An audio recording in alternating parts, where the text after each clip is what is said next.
किसी भी चैप्टर के मल्टीपल क्वेश्चन करने के बाद भी अगर कॉन्फिडेंस बिल्ड नहीं हो रहा है तो क्या करें? Call 8999 for message. फिजिक्स में थ्योरी के लिए एनसीईआरटी में जाएं या फिर कुछ नोट्स और वो आपकी ऐसी हालत कर देगा कि आपको लगेगा कि यार नीट इस साल छोड़ देते हैं। होम्योपैथी ट्रीटमेंट की तरह होता है ना। और टेस्ट में मार्क्स बच्चे एलोपैथिक ट्रीटमेंट की तरह चाहते हैं। एआई का इस्तेमाल, मेरे फोटो को फिल्टर करो, इसको अलग तरीके का मोस्ट यूनिक फोटो बना दो। एक लड़की अपने यहाँ पे ड्रॉपर के पढ़ती है, उसने एआई का इतना अच्छा इस्तेमाल किया है, उसने खुद का सेल्फ एनालिसिस बनाया है। जिसकी फाउंडेशन स्ट्रांग होते हैं ना, वही इमारत सबसे ऊंची बनाई जा सकती है। यार सर मेरे तो बैकलॉग हो गया, मेरे तो समझ में ही नहीं आ रहा है। आप जब तक पढ़े रहोगे, जब तक पढ़े हो तो पढ़े रहोगे। तो जैसे उसने 2 बजे पेपर शुरू हुआ, तो 2:40 पे जब बायो को शिफ्ट कर दिया तो वहाँ लिख दिया कि 2:40 bio end. Complete NEET road map के लिए सबसे पहले तो मेरे कुछ क्वेश्चन है आप लोगों से। जैसे आप में से कितने लोग हैं जो ये चाहते हैं कि यार अगले साल मुझे जीएमसी मिल जाए? अच्छा, आप में से कितने लोग हैं जो ये चाहते हैं कि सर जीएमसी की जगह एम्स मिल जाए? और मुझे नहीं लगता कि आप में से कोई ऐसे होंगे जो चाहते होंगे कि सर जस्ट क्वालिफाई हो जाए। ऐसे कौन कौन है जो चाहते हैं कि क्वालिफाई हो जाए बस? नहीं ना। अच्छा, आप में से ऐसे लोग कौन कौन है जिनके एम्स के अकॉर्डिंग मार्क्स आ रहे हैं या जीएमसी के अकॉर्डिंग मार्क्स आ रहे हैं? इसका मतलब हमारे को सबसे पहले तो ये जानना ज़रूरी है कि जीएमसी के लिए सोचना और जीएमसी को पाना दोनों एक अलग अलग चीज़ें हैं। सोचना तो बहुत आसान है, मैं भी सोच लूँ कि यार मैं भी मार्स पे चला जाऊँ, पर जाना आसान है क्या वहाँ पे? नहीं है ना, प्रैक्टिकली है नहीं। तो ऐसे ही हमारे को एग्ज़ाम के अंदर अच्छे कॉलेज को सोचना और उसके लिए करना, दोनों में बहुत फ़र्क है। और दोनों में बहुत फ़र्क है, तो उस फ़र्क को ही आज हम ऐसा क्या सीखें, ऐसी क्या स्ट्रेटजी फॉलो करें जो हमारे नीट 2027 के अंदर मेरे लिए बहुत बेटर परफॉर्मेंस लेके आए, और इतनी अच्छी कि मुझे कंफर्म है कि जीएमसी मिल जाए। ठीक है, देखो ये जो स्ट्रेटजी एक कॉमन स्ट्रेटजी है, स्टूडेंट टू स्टूडेंट ये चीज़ वेरी कर सकती, पर हम एग्ज़ाम की बात कर रहे हैं।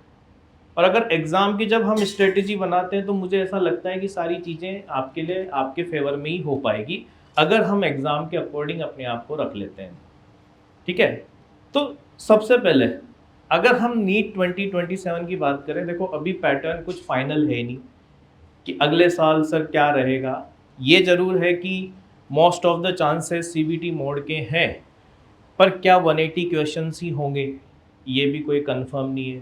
क्या सर सिंगल पेपर ही होगा, ये भी कोई कंफर्म नहीं है। पर जब हमें पता लगेगा, वो पता लगेगा 4-5 महीने पहले, और उस 4-5 महीने पहले अपने आप को कैसे हम उस एग्ज़ाम के लिए माइंड में प्रिपेयर कर पाएँ, ये कोई एक आसान बात है नहीं, है ना। तो आज के हम इस सेशन में ये जानेंगे कि यार मेरे लिए क्या बेस्ट स्ट्रेटजी है ताकि पेपर पैटर्न मेरा कुछ भी हो, ठीक है, मैं इसमें अच्छा परफॉर्म कर पाऊँ। ठीक, अब सबसे पहली चीज़ तो देखो, अगर हम यहाँ पे बात करें तो पॉइंट नंबर 1, अगर हमारे से कोई बोले कि यार सर नीट में केवल और केवल नॉलेज से काम चल जाएगा, तो इसमें कितने लोग हैं जो एग्री करते हैं कि केवल नीट में मैं नॉलेज लेके जाऊं तो काम चल जाएगा? कोई एग्री नहीं करता। क्यों? टाइम लिमिट है। क्या टाइम लिमिट है इसके अंदर? 3 घंटे में 180 क्वेश्चंस करने होते हैं, है ना। तो सबसे पहला काम हमारा क्या होना चाहिए कि हम एग्ज़ाम को जानें, है ना। एग्ज़ाम के अंदर आपको दिख रहा होगा कि यार नीट के अंदर अगर हम लास्ट के पैटर्न की बात करें तो टोटल नंबर ऑफ क्वेश्चंस बताओ भाई। अगर हम तीनों सब्जेक्ट की बात करें तो ये आ गया हमारे पास फिज़िक्स, ठीक है, दूसरा आ गया हमारे पास केमिस्ट्री, ठीक है, और तीसरा आ गया हमारे पास बायोलॉजी। बायोलॉजी के भी 2 सेक्शन है, पर अभी अपन इनको एक ही कंसीडर करके चलते हैं, ठीक है। फिजिक्स में कितने क्वेश्चंस आते हैं? 45 क्वेश्चंस, ठीक है। केमिस्ट्री में भी 45 क्वेश्चंस, और बायोलॉजी में 90 क्वेश्चंस आते हैं, ठीक है। इन तीनों में सबसे ज़्यादा इजी सेक्शन क्या होता है? बायोलॉजी, है ना? क्योंकि इसके अंदर क्या होता है कि ऐसा कुछ नहीं होने वाला है कि आपको बहुत ज़्यादा दिमाग लगाना पड़ रहा है। दिमाग लगाना पड़ेगा, ऐसा नहीं कि सर हाँ इसको मैं डायरेक्ट चला जाऊँ तो काम हो जाएगा, नहीं। पर हमें पता है कि बायोलॉजी के अंदर 90 क्वेश्चंस जो होते हैं वो हमारे फेवर के हैं, ठीक है? पर वो फेवर तभी होगा जब वो टाइम लिमिट के अंदर है। अगर आपके बायोलॉजी के 90 questions with in the time limit नहीं हुए तो वो प्रेशर सिचुएशन क्रिएट कर देते हैं किसके अंदर? फिजिक्स और केमिस्ट्री में। लेट सपोज अगर किसी बच्चे ने इसको 1 आवर दे दिया तो क्या आसान बात होगी उसके लिए केमिस्ट्री और केमिस्ट्री और फिजिक्स के अंदर उतना वो टाइम दे पाएगा? नहीं होगा ना। इसलिए हमें सबसे अच्छी चीज़ ये करनी है कि सबसे पहले तो पेपर पैटर्न को देखना है। और पेपर पैटर्न में देखो, अगर हम बात करें तो फिजिक्स में आपने ज़्यादातर क्या देखे? अगर फिजिक्स के अंदर आप देखोगे तो क्या, एक तो सर फॉर्मूला बेस्ड क्वेश्चन आते हैं, ठीक है, जिसे आप एप्लीकेशन बेस्ड भी कह सकते हो। दूसरा कॉन्सेप्चुअल, ठीक है। और थर्ड आते हैं डिफिकल्ट। अगर हम लास्ट के 2 साल को देखें तो, नहीं तो अगर आप उसको हटा देते हो तो डिफ़िकल्टी पार्ट पहले जो पेपर आते थे उसमें कम होता था। ज़्यादातर पार्ट किसका होता था? कंसेप्चुअल और फॉर्मूला बेस्ड, ठीक है। तो ये वाला जो पार्ट है ना फिजिक्स का, ये इस पे बेस्ड है कि आपको केवल लर्निंग से काम नहीं चलेगा। आपको केवल ऐसा नहीं होगा कि फॉर्मूला सर याद कर जाऊं तो मैं सारे क्वेश्चन कर लूंगा, नहीं, ऐसा नहीं चलने वाला। यहाँ पे अगर मैं बात करूं केमिस्ट्री में कितने सेक्शन होते हैं, कौन कौन से क्या होते हैं बताइए? एक तो फिजिकल, दूसरा ऑर्गेनिक और तीसरा, अच्छा अब मैं आपसे बोलूं कि अगर इनमें से आप ऐसा सब्जेक्ट चूज करो जो सबसे ज्यादा टफ पड़ता है। अच्छा अब बात करते हैं, इसके अंदर भी 2 सेक्शन है। सेक्शन नंबर 1 बॉटनी और सेक्शन नंबर 2 जूलॉजी। कितने लोग हैं जिनको बॉटनी ज़्यादा टफ लगती है एज कम्पेयर टू जूलॉजी? और जूलॉजी कितने लोगों को टफ लगती है एज कम्पेयर टू बॉटनी? ये तो 50-50% रेशो हो गया, ठीक है। तो इसका मतलब कहीं ना कहीं ये दोनों सब्जेक्ट भी अगर टफ आ जाते हैं, टफ आने का मतलब lengthy questions, assertion, reasoning, statement based question आ जाते हैं, तो ये वाला पेपर भी हमारे लिए टफ हो सकता है, which will create pressure in chemistry और which will create pressure in physics, ठीक है। अब देखो क्या स्ट्रेटेजी हमारे को फॉलो करनी कि सर फिजिक्स में क्या करें, केमिस्ट्री में क्या करें और बायोलॉजी के अंदर क्या करें। हम इंडिविजुअल इनकी स्ट्रेटेजी पे जाएंगे, ठीक है, और फिर ये देखेंगे कि क्या मुझे किस पैटर्न को फॉलो करना चाहिए। पहले तो मैं एक जनरल पैटर्न को आपको कहूंगा कि जनरल पैटर्न जो है ना वो सबको फॉलो करना चाहिए। सबसे पहला पार्ट, हर एक सब्जेक्ट को समझने के लिए उसको लर्न करना सबसे ज़्यादा ज़रूरी है। मतलब पहली स्ट्रेटेजी तो यही है, लर्न करना तो आपको ज़रूरी ही है। और वो कैसे? जब भी आप लोग किसी चैप्टर को पढ़ रहे हो, जैसे लेट सपोज अभी हम फिजिक्स के कोई भी चैप्टर को पढ़ रहे हैं, ठीक है, ज़्यादातर बच्चे क्या करते हैं कि यार उस क्लास के कंटेंट को सीरियसली नहीं लेते, या ज़्यादातर उस टाइम पे उसमें थोड़ा आलस कर जाते हैं। यही पार्ट आपके, देखो आप लोगों ने देखा होगा ना, जिसकी फाउंडेशन स्ट्रांग होते हैं ना वही इमारत सबसे ऊंची बनाई जा सकती है। और वो फाउंडेशन को स्ट्रॉन्ग करने के लिए आपको जो टॉपिक है ना उसके बिल्कुल बेसिक्स स्ट्रॉन्ग होने चाहिए। जब भी आपका कोई भी चैप्टर शुरू हो ना, चाहे वो फिजिक्स में हो, चाहे वो केमिस्ट्री में हो, चाहे वो बॉटनी के अंदर हो, आपको उसके बेसिक्स को नहीं छोड़ना है। और कहाँ कहाँ पे बेसिक पाए जाते हैं वो मैं अभी इंडिविजुअल उस पर बात करूँगा। आपको ये ध्यान में रखना है कि हर चैप्टर को लर्न करना सबसे ज़्यादा ज़रूरी है। और इसके लिए मैंने आप लोगों को पहले भी बताया है, एक सबसे अच्छी चीज़, अपने माइंड को टेस्ट करना शुरू करो। जब भी क्लास में आप पढ़ते हो ना तो घर जाके 15 मिनट के लिए बैठा करो कि यार आज मेरे को क्या पढ़ाया, फिज़िक्स के अंदर कौन से क्वेश्चंस कराए। ये डेली करने में बहुत मुश्किल होता है। जैसे मैं आपको एक कॉमन एग्जांपल दूं, लोग रेगुलर एक्सरसाइज नहीं करते हैं ना, पर जब उनकी कोई भी फिजिकल प्रॉब्लम होती है, डॉक्टर लिखता है कि हाँ आपको एक्सरसाइज करनी है, तो करने लग जाते हैं ना। रीज़न, नहीं करेंगे तो वो क्या होती जाएगी, बढ़ती जाएगी। तो यही सेम स्टूडेंट भी करते हैं। उनको लगता है कि यार कौन अभी करे, आगे कर लेंगे कर लेंगे कर लेंगे, और वो फिर टॉपिक धीरे धीरे एकदम से बड़ा और डिफ़िकल्ट हो जाता है, और फिर वहाँ हम भूल जाते हैं कि यार सर मेरे तो बैकलॉग हो गया, मेरे तो समझ में ही नहीं आ रहा है। तो यार लर्न तो आपको करना ही पड़ेगा, मतलब इसका कोई दूसरा वो पार्ट नहीं है कि आप इसको छोड़ दो। जैसे अगर मैं रे ऑप्टिक्स की बात करूँ तो रे ऑप्टिक्स में हमने बिल्कुल बेसिक बेसिक चीज़ें पढ़ी, real object, virtual object, real image, virtual image, रे, बीम, इन सब का इस्तेमाल, रे कौन कौन सी होती है, कैसी होगी, कैसे इंसिडेंट करानी है। अब आपने देखा होगा उसी का साइन कन्वेंशन आगे जाके आपके मिरर फार्मूला में भी आ जाता है, वैसा ही साइन कन्वेंशन लेंस फार्मूला में भी आ जाता है, और फिर वहाँ प्लस माइनस की गड़बड़ कर दी तो काम खराब हो जाएगा। तो आपको हर टॉपिक के फाउंडेशन को स्ट्रॉन्ग करने के लिए उसको लर्न करना ज़रूरी है, और मैंने आपको ये बताया है डेली पढ़ने लगो, उसके पहले 15 मिनट बैठो और सोचो कि आज क्या पढ़ाया गया। दूसरा, डे 1 से पढ़ा करो। जैसे मैंने आपको एक पहले भी स्ट्रेटेजी बताई थी, क्या थी वो स्ट्रेटेजी? अगर कोई टॉपिक 10 दिन चलता है तो क्या करना चाहिए? पहले दिन पढ़े, फिर अगले दिन वापस शुरुआत से पढ़े, फिर अगले दिन वापस शुरुआत से पढ़े। उससे फ़ायदा क्या हो रहा है? जो मेरा बेसिक वाला पार्ट है 10 दिन में कितनी बार पढ़ चुके हैं? 10 बार। हर दिन एक एक बार आप पढ़ते जा रहे हो, ठीक है। फिर उसके अगला वाला जो पार्ट होगा वो कितनी बार? 9 बार। फिर अगला वाला कितनी बार होगा? 8 बार। ऐसे करते करते जो बिल्कुल बेसिक वाला पार्ट है ना, वो सबसे ज़्यादा आप लोगों ने पढ़ा होगा। दूसरी चीज़, अगर मान लो सर हमने इसको लर्न कर लिया है, ठीक है, तो उसके जस्ट दूसरी चीज़ क्या है? वो है रिवाइज। आप में से कितने लोग हैं जो संडे का सही इस्तेमाल करते हैं? आराम से सोने में, टाइम वेस्ट करने में, मोबाइल चलाने में। सच सच बताना, कितने लोग हैं जो बढ़िया मोबाइल चलाते हैं संडे के दिन? ठीक है। कितने लोग हैं जो सोने में? कितने लोग हैं जो गेम्स वगैरह खेलने में? और कितने लोग हैं जो पढ़ने में? पता है संडे किस लिए बनाया गया था? अकेले रेस्ट करने के लिए ही नहीं। आपने जो 6 दिन, अगर आप एक स्टूडेंट के प्रोस्पेक्टिव से बात करो ना, तो संडे का जो सही इस्तेमाल है ना, वो ये होना चाहिए कि 6 दिन उसने जो किया उसका एक क्विक रिवीजन वो कर सके।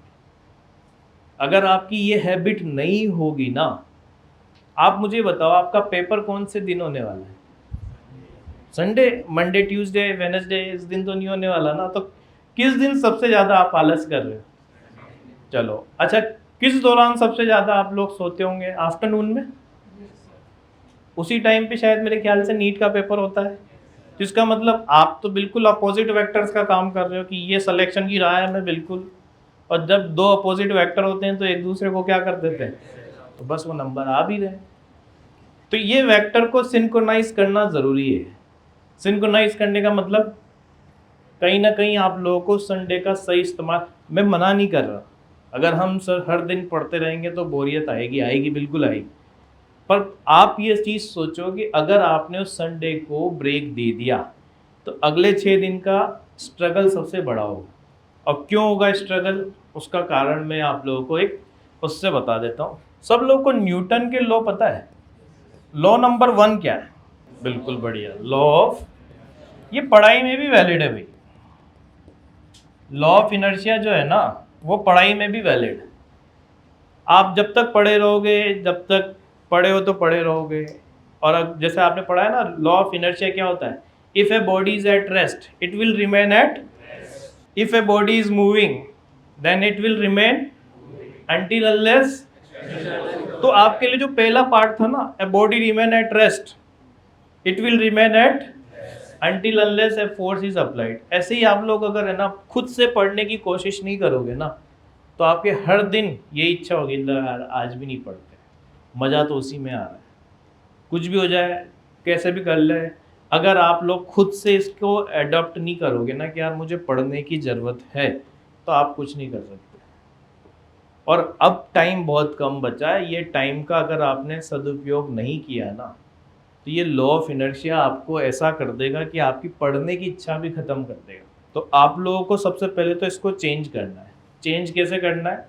लॉ ऑफ इनर्शिया का जो पहला पार्ट था ना, body is at rest it will remain at rest, उसका उल्टा वाला दूसरा भी बोला था, if a body is moving it will remain moving, तो आपको उस पे आना है। If a body is स्टेडिंग it will remain स्टेडिंग until unless a force is applied। अब वो फोर्स जनरली कौन से फोर्स होते हैं? डिस्ट्रैक्शन। डिस्ट्रैक्शन में पहला डिस्ट्रैक्शन मोबाइल। आजकल तो लोग इतने शिद्दत से कंपनियों के भी मैसेज पढ़ रहे होते हैं, जैसे किसी का मैसेज आ गया हो, ठीक है, और उसको भी पूरा लास्ट तक पढ़ेंगे, कॉल 8999 फॉर मैसेज, ये वो ये सारे डिस्ट्रैक्शंस को आपको छोड़ देने पढ़ाई की वक्त। अगर आप लोगों ने पढ़ते टाइम पे घड़ी देखना बंद कर दिया ना, तो समझ लो आपकी क्वालिटी स्टडी शुरू हो चुकी है। अगर आप लोगों ने ये अभी आदत नहीं डाली ना, तो लास्ट में जो huge amount of pressure create होता है ना एग्ज़ाम के दौरान, वो आपकी ऐसी हालत कर देगा कि आपको लगेगा कि यार नीट इस साल छोड़ देते हैं। तो पहला पार्ट तो आपको क्या करना है कि यार खुद से एडॉप्ट करना पड़ेगा कि यार मैं कुछ भी हो जाए पढूं, और पढ़ने के लिए जिस भी जगह आप पढ़ते हो ना यार, वहाँ एक पॉजिटिव ऑरा क्रिएट किया करो। आदत डालो आप लोग वहाँ पे बैठे रहने की, सिटिंग कैपेसिटी होनी चाहिए, ठीक है, आप लोगों की ये कैपेबिलिटी होनी चाहिए कि यार भले कुछ भी हो जाए, मैंने अगर ये स्टडी आवर्स डिसाइड किए हैं कि यार मैं 3 से 5 पढ़ूंगा, तो मुझे पढ़ना ही है, इस दौरान उसी जगह पे बैठे रहना है। अगर आप लोग ये बार बार ब्रेक करोगे ना, तो आप कुछ भी कर लो, आपका बाकी सारी चीज़ें तो फालतू है। तो पहला तो लॉ ऑफ इनर्शिया हो गया। दूसरा बताओ भाई, चेंज इन मोमेंटम। मतलब अब देखो, आप बढ़िया पढ़ रहे थे सर, मंडे को भी पढ़े, ट्यूसडे को भी पढ़े, पढ़ते पढ़ते कब तक सैटरडे आ गया। अब आ रहा है एक ऐसा दिन जो आपके मोमेंटम में क्या लाएगा? चेंज। कैसे change? A body is in moving condition, suddenly A force is applied, तो उसके मोमेंटम में क्या आ गया? चेंज आ गया। कैसे? वो संडे यही काम कर रहा होता है, वो संडे आपके क्या ले आता है? ब्रेक ले आता है। ब्रेक लाने से क्या हुआ? आपके मोमेंटम में क्या आ गया? चेंज। अब आप सोचो, एक मूविंग व्हीकल है, उसमें मैंने अपोजिट डायरेक्शन में फोर्स लगाया और वो रुक गई, वो क्या हो गई? रुक गई। तो अब आप मुझे बताओ, उसको वापस से रीस्टार्ट करने के लिए क्या करना पड़ेगा? और ज़्यादा अमाउंट ऑफ फोर्स लगाना पड़ेगा। तो मेरा आपसे बस इतना सा कहना है कि संडे के दिन बिल्कुल भी ब्लॉक नहीं करना है। अगर आप लोगों को लगता है ना कि यार सर संडे ऐसा ही हो जाए, नहीं, आप कम से कम जैसे और दिन अगर 6 घंटे पढ़ते थे, तो कुछ मत करो, एटलीस्ट 3 घंटा तो आप लोग पढ़ो। और मैं तो ये कहूँगा, नई चीज़ पढ़ने से अच्छा उस सप्ताह के दौरान जो चीज़ चली ना, उसको पढ़ लो, वो आपका एक क्विक रिवीजन दे देंगे। क्योंकि हमने बोला भी है कि लर्न करने के बाद क्या करना चाहिए? रिवाइज। Revision is necessary. अगर आपने रिवाइज नहीं किया ना, तो हमारी बॉडी की कैपेसिटी ये होती है कि 15-20 दिन बाद तो हम भी भूल जाते हैं। तो आपका एक रिवीजन होना ज़रूरी है। और रिवीजन का एक सबसे अच्छा एग्जांपल मैं देता हूँ। आप सब ने वो मूवी देखी है दृश्यम? आपने नहीं देखा कि वो सबका एक रिवीजन करवाता है? 2 अक्टूबर को हम वहाँ गए थे, सत्संग सुना था, ये हुआ था। उन लोगों को याद रहा था क्या? नहीं, पर उसने क्या करा? रिवाइज करवाया। तो रिवाइज क्यों करवाया? ताकि उन सबको याद रह सके, मेमोरी का लॉन्ग लास्टिंग बनाया जा सके। ठीक है, अब चलते तीसरे number of law of action reaction. जब आप लोग पढ़ने लगोगे ना, तो आपका जो एक्शन है ना, वो टेस्ट में रिएक्शन की फॉर्म में आने लगेगा। क्विकली नहीं आएगा, पर आपके आने लगेगा। एक्शन वाला जो पार्ट है ना, वो रिएक्शन की फॉर्म में कन्वर्ट होगा। फिर आपको थोड़ा सही लगने लगेगा कि हाँ यार, मेरे नंबर आ रहे हैं, मैं अच्छा परफॉर्म कर रहा हूँ, पहले से मैं सही राह पे चल रहा हूँ, यानी अब मेरा सिलेक्शन, आपको एक वो बात दिखने लगेगा कि हाँ यार, मैं उस कैटेगरी में लाई करने लग गया। तो अगर आपकी ये दोनों चीज़ें अच्छी रही, तो एक्शन रिएक्शन वाला आपको मार्क्स के अंदर दिखने लग जाएगा, और प्रॉपर वे में दिखेगा। उसका कोई भी ऐसा नहीं होगा कि हाँ, बस ये चीज़ ध्यान में रखनी, इन दो को मेंटेन रखना वो एक लंबा ड्यूरेशन मांगता है। पढ़ाई इज लाइक, मैंने आपको पहले ही बताया, होम्योपैथी ट्रीटमेंट की तरह होता है ना। और टेस्ट में मार्क्स बच्चे एलोपैथिक ट्रीटमेंट की तरह चाहते हैं कि आज पढ़ूं कल रिजल्ट आ जाए, जबकि पढ़ाई का जो ट्रीटमेंट है वो किसकी तरह है? होम्योपैथी। होम्योपैथी में होता क्या है? खाते रहो खाते रहो खाते रहो खाते रहो, 15-20 दिन बाद आपको पता लगता है कि अब हाँ, वो चेंजेस आना शुरू हो गए। तो आपको ये थोड़ा मेंटेन रखना पड़ेगा कि यार मुझे पढ़ते रहना है, ठीक है। दूसरा, मेरे मोमेंटम में चेंज नहीं लाना है। तब जाके मुझे एक्शन रिएक्शन वहां पे दिखना स्टार्ट हो। तीसरी जो स्ट्रेटजी है वो है टेस्ट। आप में से कितने लोग हैं जिन्होंने आज दिन तक एक भी टेस्ट मिस नहीं किया? मतलब कुछ लोग ऐसे भी हैं जिन्होंने टेस्ट को मिस किया है ना? मैंने आप लोगों को पहले भी बताया है, किसी भी बीमारी को पता लगाने के लिए भी डॉक्टर सबसे पहले क्या लिखता है? जब वो भी अंतर्यामी नहीं है तो आप भी पढ़ाई करके कैसे पता लगाओगे कि मैं सही डायरेक्शन में पढ़ रहा हूँ कि नहीं पढ़ रहा हूँ? तो आप लोगों को टेस्ट देना है। अब टेस्ट में वो सारे टेस्ट इंक्लूड है, जैसे आप लोगों के टेस्ट कितने सारे होते हैं, RRT होता है, SPT होता है, माइलस्टोन होता है, AITS होता है, ठीक है। और फिर लास्ट में जाके आप लोगों के पिछले साल की तरह मिशन नीट भी हुए थे, तो हो सकता है इस बार भी होंगे। तो ऐसे टेस्ट होंगे, तो इनको अगर आप टेस्ट ही नहीं दोगे तो एनालिसिस कैसे करोगे? तो ये चीज़ ध्यान में रखना कि टेस्ट आपके लिए सबसे ज़्यादा मेन, इसी से रिजल्ट निकलेगा यार, यही है जो आपको पता लगाएगा कि यार आपकी जो पढ़ाई है वो सही चल रही। और टेस्ट के जस्ट बाद सबसे मेन चीज़ है वो है एनालिसिस। कैसे करते हैं आप सभी? यहाँ 10 गलत हो गए फिजिक्स में, हाँ केमिस्ट्री में 8 गलत, बायो में 20 गलत, कोई नहीं, अच्छा हाँ हाँ ऐसे हो जाएगा, कोई नहीं सर कर लेंगे। 500 550 तो आ ही रहे हैं, कट ऑफ तो इस बार की 565 ही तो है, 15 नंबर ही तो पीछे है, हो जाएगा। ये एनालिसिस होता है एक बच्चे का। आप में से कितने लोग हैं जिन्होंने हर पेपर के बाहर ये लिखा हुआ है कि मेरा स्टार्टिंग क्या था, मैंने किस सब्जेक्ट से स्टार्ट किया, किस टाइम पे स्विच किया, मैंने किस में कितना टाइम दे दिया, मेरे कहाँ पे कॉन्सेप्चुअल गैप रह गए, कौन से टॉपिक मेरे स्ट्रॉन्ग थे, कौन से टॉपिक मेरे वीक थे, मैंने क्या स्ट्रेटजी प्लान करी थी, वहाँ जाके कैसे फ्लॉप हो गई?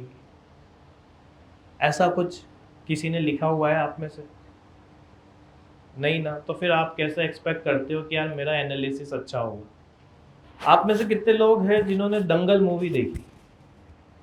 मोस्ट ऑफ द स्टूडेंट ने। एनालिसिस का देखो एक बारीक एग्जांपल, जो परफॉर्म कर रहा होता है ना वो एनालिसिस नहीं कर रहा होता है, पर जो मतलब जिसको उसकी परवाह होती है ना वो एनालिसिस अच्छा कर रहा होता है। आपने देखा है ना, वो जब उसकी बेटी हार रही होती और वो उसको फ़ोन करती, फिर वो सारी CDs को रिवाइंड करता है, फिर उसके बाद टाइम लिखता है कि यहाँ पे तेने ये लीड दिले रखी थी, फिर उसके बाद तेने पॉइंट्स दे दिए, ये मिस्टेक कर दी, ये बारीक बारीक। उस मिस्टेक से क्या हुआ, क्या फ़ायदा निकला उसका?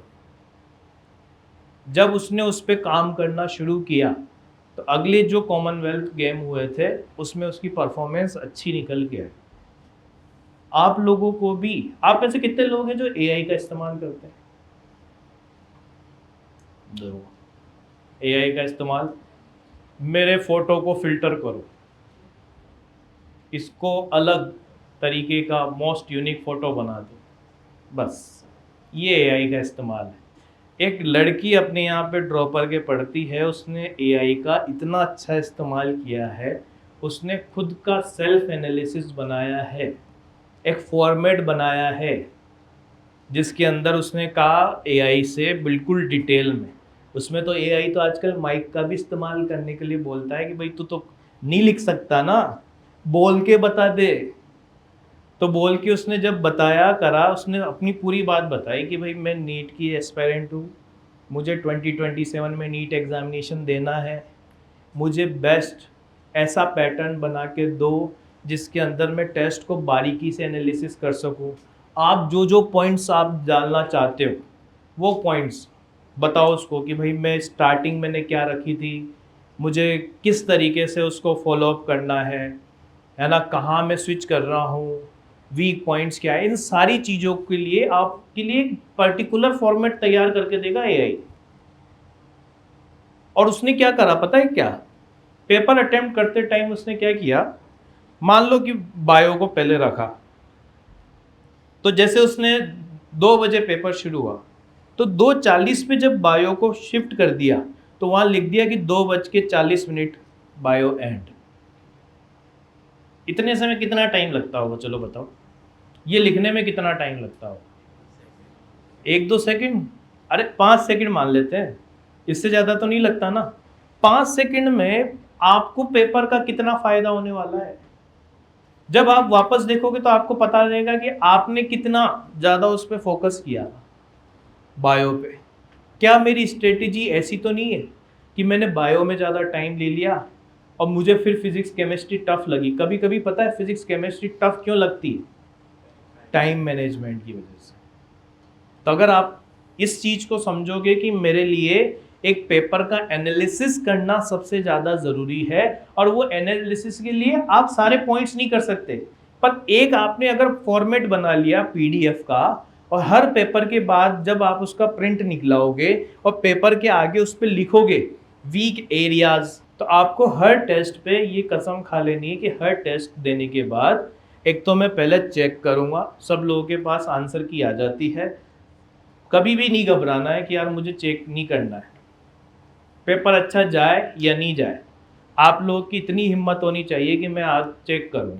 और चेक करने के बाद वो जो आपने पेपर के लिए मैंने बोला है एआई वाला प्रिंट, वो निकला कि उसमें लिखो what was my weak areas, what was my failure, उसमें क्या फेलियर है, मैंने क्या। हो सकता है कि मैं फिजिक्स को पहले अटेम्प्ट करता तो मेरे लिए मार्क्स लाना ज़्यादा ईजी हो जाता। और वही हमारा सबसे मेन चीज़ है, 5th नंबर का पॉइंट, जिसे मैं कहता हूँ टाइम मैनेजमेंट।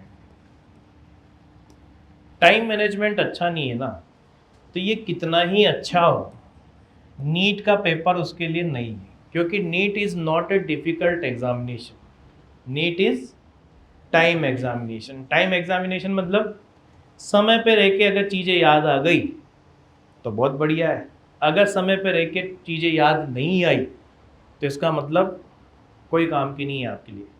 तो आपको समय पे रह के याद रखने के लिए क्या करना पड़ेगा? तो सर टाइम मैनेजमेंट में क्या चीज़ें हैं? तो टाइम मैनेजमेंट पे अब हम चलते हैं। फिज़िक्स में क्या क्या चीज़ों को फॉलो करना है, केमिस्ट्री में क्या क्या चीज़ों को फॉलो करना है, और बॉटनी जूलॉजी पे क्या क्या चीज़ों को फॉलो करना है। ये बताओ फिज़िक्स में कैसे पढ़ना चाहिए? अच्छा, आप में से कितने लोग हैं जिन्होंने अभी तक जितने भी चैप्टर पढ़े हैं उनके PYQ किए हैं? कितने लोग हैं जिनके सारे मॉड्यूल, वर्कबुक या कोई भी एक मटेरियल कंप्लीट है? कितने लोग ऐसे हैं जिनकी DPP सारी कंप्लीट है? ठीक है। कितने लोग ऐसे हैं जिनके नोट्स के सारे एग्जाम्पल भी कंप्लीट है? कितने लोग ऐसे हैं जिनके नोट्स कंप्लीट है? क्या लगता है तुम्हारे को ये करना क्यों इतना इम्पोर्टेंट है? पढ़ाई के साथ साथ आपका पढ़ाई पे भरोसा होना सबसे ज़्यादा ज़रूरी है। अगर आपकी पढ़ाई पे भरोसा नहीं है ना, तो आप कुछ भी कर लो, आपको यकीन दिलाना बहुत मुश्किल होगा। और ये ऐसे है, देखो आपको एक चीज़ बताओ, मैंने आपको एक एग्जांपल दिया था, है ना? बच्चों को हम जैसा चाहे वैसे बना देते हैं, और उसका एक एग्जांपल देता हूँ। छोटे बच्चे देखे हैं आप लोगों ने, वो कीड़ों को, कुछ भी होंगे, कैसे भी टाइप के कीड़े उनको पकड़ लेते हैं, है ना? पर उनकी परवरिश के दौरान जब उनको डरा दिया जाता है ना, और इससे नहीं करना है, जैसे बच्चा किसी से नहीं डर रहा तो भूत से डराने का कुछ एक सीनरी हो जाता है ना? मैंने कुछ ऐसे वीडियो देखे हैं जिसके अंदर बच्चे है ना सांप को पकड़ के बैठे हैं। आज आपसे कोई कह दे कि इस सांप को पकड़ ले, तो पकड़ लोगे क्या? नहीं कर सकते ना। रीज़न, जैसा हम खुद अपने आप में भरोसा दिलाएं। छोटे बच्चे को पता नहीं कि क्या चीज़ है, मुझे मतलब हार्मफुल भी है कि नहीं है, वैसे ही अगर आप लोगों को ये पढ़ाई में भरोसा नहीं होगा ना, वैसे ही आप लोग कुछ नहीं कर पाओगे। तो सबसे पहली चीज़ पढ़ने के लिए आपका आपके कंटेंट पे भरोसा होना ज़रूरी है।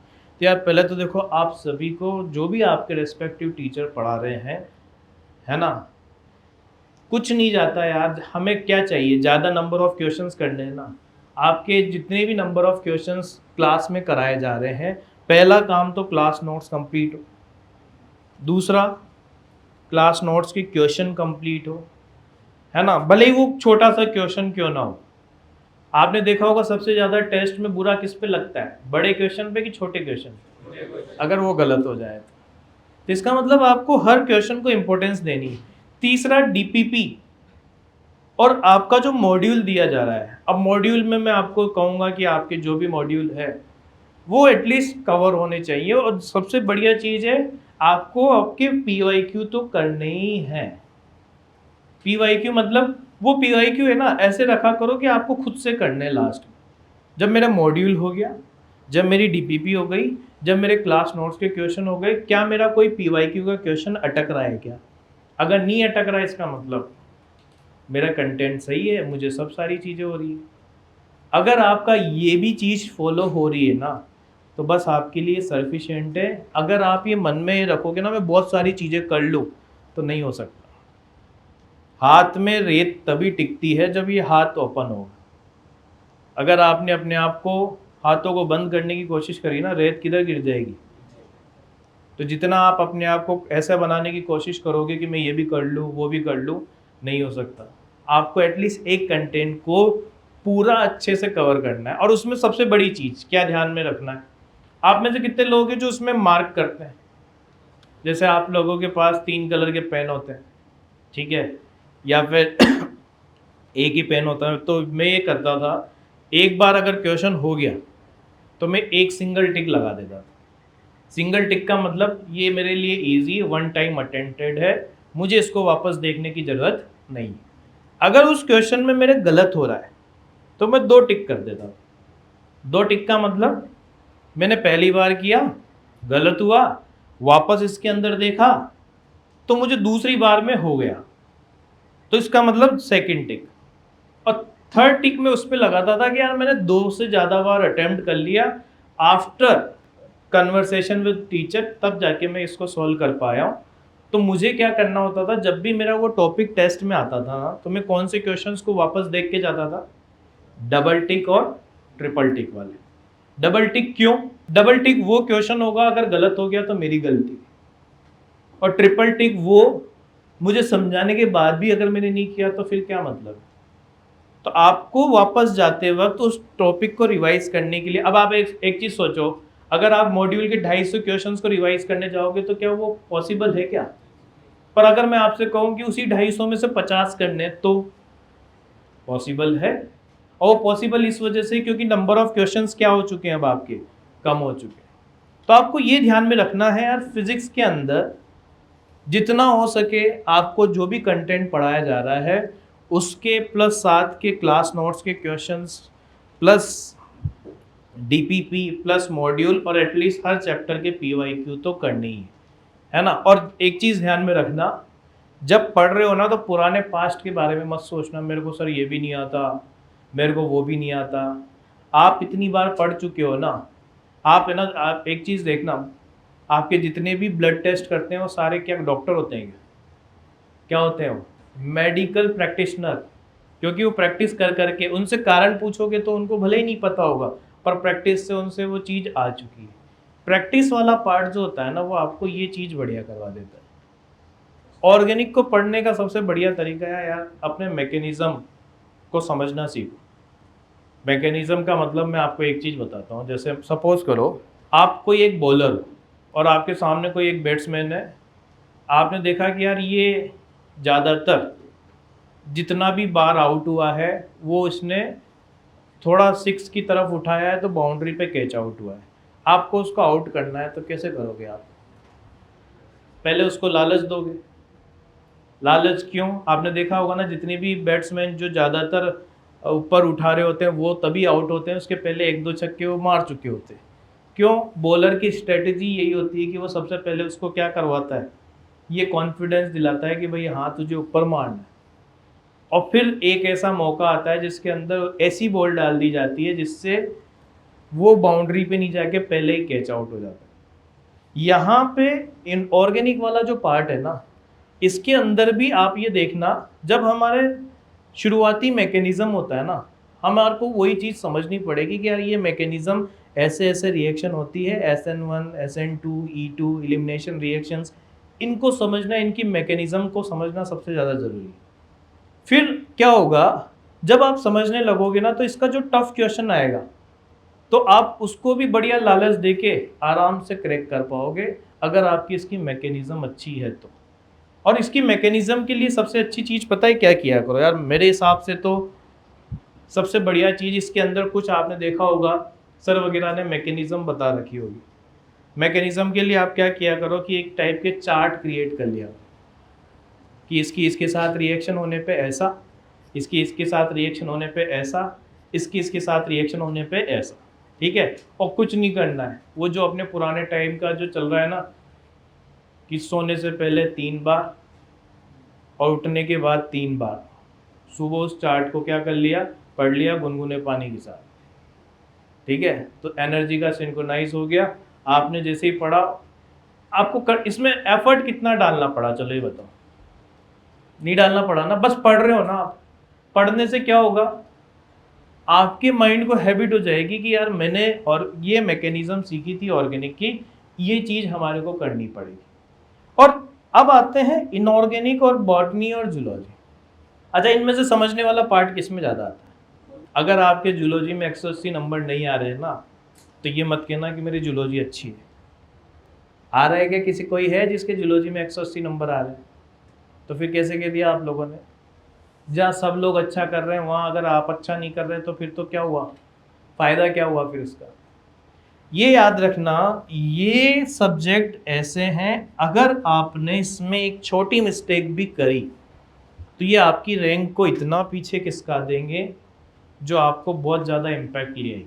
हो सकता है आप एम्स ला सकते थे पर आपको जीएमसी की कैटेगरी में लिया है, या हो सकता है आपको जीएमसी मिल रहा था पर आप लास्ट में आ गए। रीज़न बिहाइंड, क्योंकि हमने इसको हल्के में ले लिया। और हल्के में कैसे, हमने इनके बारीक जो छोटी छोटी चीज़ें उन पे काम नहीं किया। अब छोटी छोटी चीज़ें है क्या, कितने लोग हैं जो इसकी एनसीईआरटी पढ़ते हैं?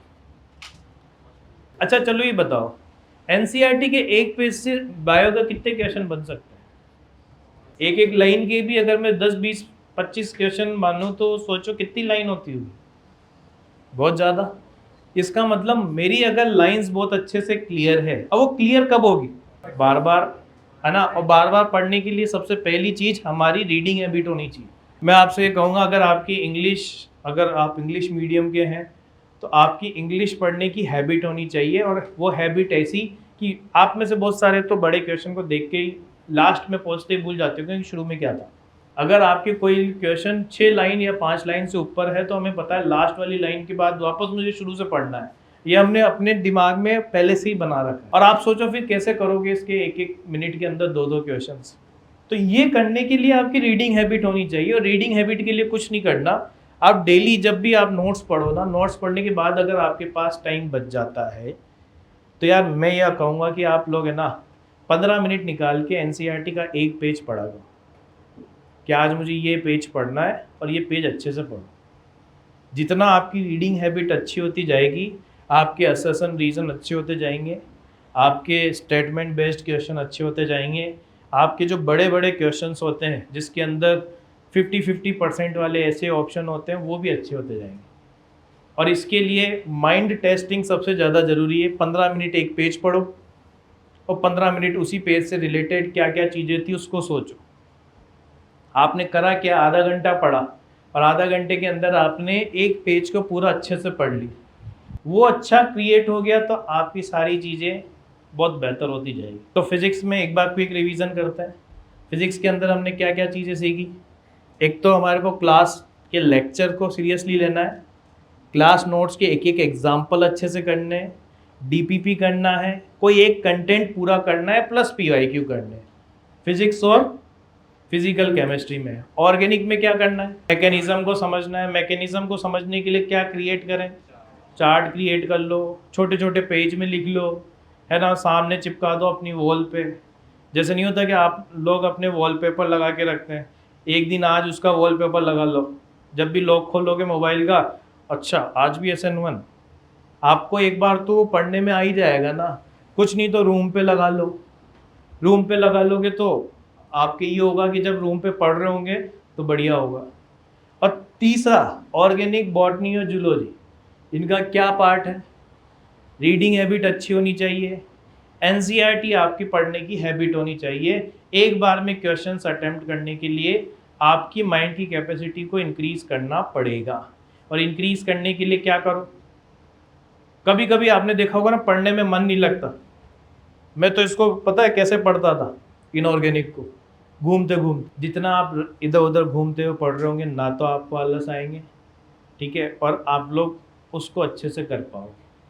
तो ये चीज़ ध्यान में रखना, अगर आपकी स्ट्रेटजी इन तीनों में, इसमें अलग और इन दोनों में ऐसी है, तो आपको सब्जेक्ट को क्रैक करना बहुत आसान होगा। और एक चीज़ ध्यान में रखना, डेडिकेशन, डोमिनेशन, ये दोनों जो चीज़ें हैं ना, अगर आपकी स्ट्रांग हुई, डोमिनेशन मतलब आपको डोमिनेट करना पड़ेगा किस पे, सब्जेक्ट पे, और तभी होगा जब आपका पढ़ने को लेके डेडिकेशन होगा। और अगर ये दोनों चीज़ें आपकी स्ट्रांग हुई, तो ये ध्यान में रखना, आपका जो सिलेक्शन है अगले साल जीएमसी का, वो कोई नहीं रोक सकता। तो आपको ये चीज़ें फॉलो करनी है। अब अगर आप लोगों के कोई क्रॉस क्वेश्चन हो तो वो आप लोग पूछ सकते हो, कोई भी क्वेरी वगैरह। सर किसी भी चैप्टर के मल्टीपल क्वेश्चन करने के बाद भी अगर कॉन्फिडेंस बिल्ड नहीं हो रहा है तो क्या करें? अगर आप लोग देखो, अगर आपके मल्टीपल क्वेश्चन करने के बाद भी गलती हो रही ना, इसका मतलब आपकी उसमें थ्योरी में मिस्टेक है, तो उसकी थ्योरी पे काम करो। जैसे बहुत सारे बच्चे सोचते हैं कि मिरर फार्मूला इजी है। हाँ है, इजी है। क्या है मिरर फार्मूला में?